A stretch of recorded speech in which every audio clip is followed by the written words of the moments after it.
Bismillahirrahmanirrahim. Assalamu alaikum. Dear students, today's topic is about the testing procedure about rho is equal to 0. Rho is actually the correlation coefficient. Case study is taken from Montgomery and Pick, page 55 and 56, case study number 2.10. Weight and BP, this data is given. And first part is test the hypothesis rho is equal to 0. We have discussed this case study in the previous lecture and we have entered this data into SPSS and Excel and calculate various measures including A, B and R. यानी कि हमने correlation और regression coefficients इसके calculate पहले से कर लिए हुए हैं. अब हम इसको further analysis की तरफ जा रहे हैं.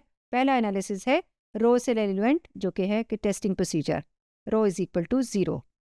तो पहला स्टेप इसमें क्या होगा, रो इज इक्वल टू 0 की टेस्टिंग के लिए पहला स्टेप है state the null hypothesis and alternative hypothesis. ठीक है जी. तो हम इसमें नल हाइपोथेसिस और अल्टरनेटिव हाइपोथेसिस लिखेंगे. तो नल हाइपोथेसिस आया रो इज इक्वल टू 0.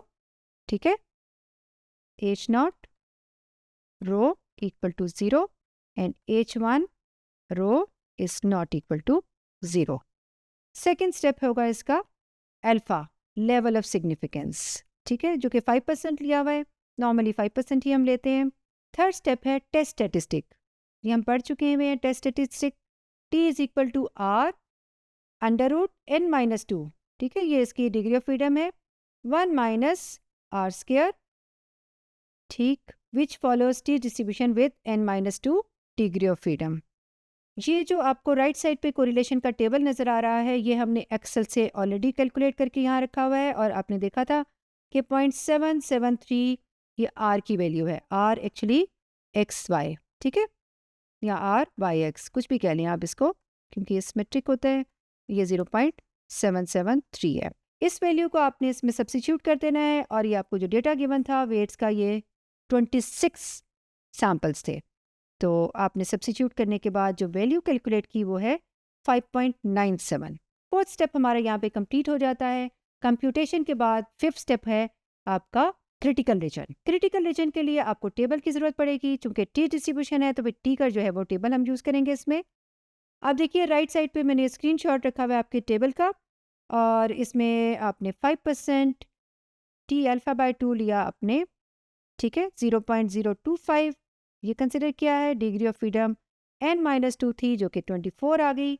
इन दोनों को देखते हुए आपने ठीक है इसको वैल्यू को यहाँ से पिक किया विच इज़ 2.064. ठीक है, तो आपने इस कंप्यूटेड वैल्यू टेबल वैल्यू को कंपेयर करना है अपनी कंप्यूटेड वैल्यू से. कंप्यूटेड वैल्यू क्या थी आपकी 5.86 5.97.